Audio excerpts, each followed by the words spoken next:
Avatar 3 trailer ప్రపంచవ్యాప్తంగా సంచలనం సృష్టిస్తోంది. జేమ్స్ కెమెరూన్ దర్శకత్వంలో డిసెంబర్ 19న విడుదలవుతోంది. భారీ విజువల్స్, ఎమోషనల్ ఎలిమెంట్స్ అభిమానులను ఆకట్టుకుంటున్నాయి. ఈ సినిమా ఎలాంటి మాయ చేస్తుంది? పూర్తి వివరాలు చూద్దాం. జేమ్స్ కెమెరూన్ అవతార్ 3తో మరో విజువల్ వండర్ ను సిద్ధం చేశారు. ఇప్పటికే విడుదలైన ట్రైలర్ అద్భుతమైన CGI యాక్షన్ సీక్వెన్స్లతో ఆకట్టుకుంటుంది. కథాంశంలో లోతైన భావోద్వేగాలు, కొత్త పాత్రల పరిచయం అభిమానులను ఆశ్చర్యపరిచాయి. రెండో ట్రైలర్ హైప్ను మరింత పెంచింది. ఈ చిత్రం బిగ్ స్క్రీన్ పై అద్భుత అనుభవాన్ని అందిస్తుందని కెమెరూన్ హామీ ఇచ్చారు. పాన్ ఇండియా స్థాయిలో భారీ రిలీజ్ కు సన్నాహాలు జరుగుతున్నాయి.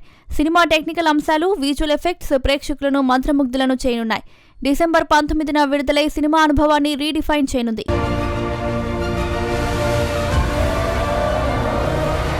సుజిత్ రామ్ చరణ్ తో భారీ ప్రాజెక్టు ప్లాన్ చేశారు. కోవిడ్ కారణంగా ఆగిపోయిన ఈ చిత్రం రీస్టార్ట్ అవుతుందా? నానితో కొత్త సినిమాకు సిద్ధమవుతున్న సుజిత్ ఏమంటున్నారు? పూర్తి వివరాలు చూద్దాం. సుజిత్ తాజా ఇంటర్వ్యూలో రామ్ చరణ్ తో ఆగిపోయిన ప్రాజెక్టు గురించి వెల్లడించారు. సాహో తర్వాత యూకే నేపథ్యంలో భారీ చిత్రం ప్లాన్ చేశారు. కోవిడ్ కారణంగా విదేశీ షూటింగ్ సాధ్యం కాక ఆగిపోయింది. ప్రస్తుతం సుజిత్ ఓజీ సక్సెస్ తో బిజీగా ఉన్నారు. నానితో బ్లడీ రోమియో కోసం సన్నాహాలు చేస్తున్నారు. నాని ది ప్యారడైజ్ షూటింగ్ పూర్తయిన వెంటనే ఈ చిత్రం పట్టాలెక్కనుంది. అయితే రామ్ చరణ్ తో ఆగిపోయిన ప్రాజెక్టు భవిష్యత్తులో పునఃప్రారంభమయ్యే అవకాశం ఉందని సమాచారం.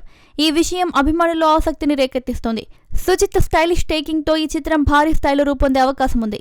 ఓజీ సినిమా రిలీజ్ తో థియేటర్లలో సందడి నెలకొంది. పవన్ కళ్యాణ్ పిల్లలు ఆద్య, అకీరా సినిమా చూశారు. రేణు దేశాయ్ ఆనందం వ్యక్తం చేశారు. అభిమానుల స్పందన ఎలా ఉంది? పూర్తి వివరాలు చూద్దాం. పవన్ కళ్యాణ్ ఓజీ థియేటర్లలో ఘనంగా విడుదలైంది. హైదరాబాద్లో జరిగిన పెయిడ్ ప్రీమియర్స్ కు అభిమానులతో పాటు సినీ ప్రముఖులు హాజరయ్యారు. పవన్ పిల్లలు అకీరా, ఆద్య థియేటర్లో సినిమా చూసేందుకు వచ్చారు. వారి ఫోటోలు సోషల్ మీడియాలో వైరల్ అయ్యాయి. ఆద్య ఉత్సాహంగా సినిమా చూసిన విషయాన్ని రేణు దేశాయ్ షేర్ చేస్తూ సంతోషం వ్యక్తం చేశారు. ఆద్య ఇంత పెద్దదైందని ఆనందంగా ఉంది అని పేర్కొన్నారు. సినిమా యాక్షన్ డ్రామాతో అభిమానులను ఆకట్టుకుంది. బాక్సాఫీస్ వద్ద ఈ చిత్రం సంచలనం సృష్టిస్తోందని ఇండస్ట్రీ వర్గాలు చెబుతున్నాయి. పవన్ అభిమానులకు ఈ సినిమా మరో బ్లాక్ బస్టర్ అనుభవాన్ని అందించింది.